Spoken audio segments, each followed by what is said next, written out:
ఎంతసేపైనా ఇద్దరు లింగం యొక్క సాహిత్యాన్ని మరియు పెట్టలేకపోయాడు. అలా ఆ లింగం నుండి మహాశివుడు బయటకు వచ్చాడు. ఆ రోజు మాఘ మాసం బహుళ చతుర్దశి నాడు ఈ మహాశివరాత్రి జరుపుకుంటారు. మరి శివరాత్రి అని ఎందుకంటారు? శివ పగలు అని ఎందుకున్నారు? ఎందుకు అంటే ఆనాడు శివుడు ఆ లింగం నుండి అజ్ఞానాన్ని తొలగించడానికి జ్యోతి రూపంలో ఉద్ధరించాడు. కనుక ఆ రోజు మహాశివరాత్రి అని జరుపుకుంటారు. మీరు ఏ శివాలయానికి వెళ్ళినా కానీ అర్ధరాత్రి శివుడికి అభిషేకం చేస్తారు. ఈ శివారాధనను డాన్స్ రూపంలో మీకు చూపించబోతున్నాం. శివారాధనని నృత్య రూపంలో ప్రదర్శించబోతున్నారు మా పిల్లలు. వెప్ప వాచకులు చూడాలి, మీరు వింటూ చూడాలి. మీరు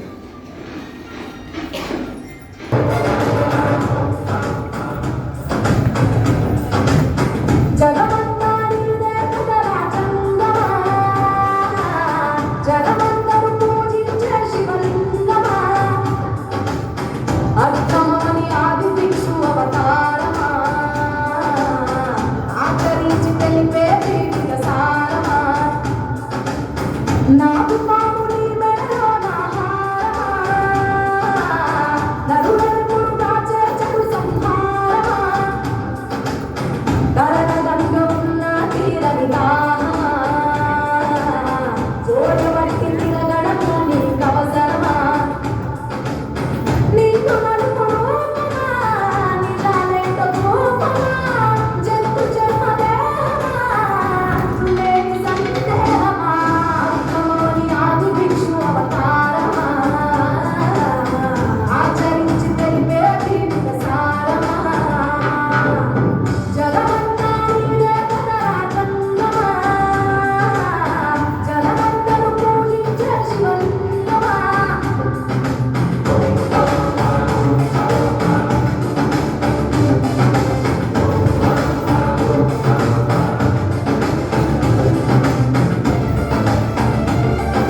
చిట్టలతో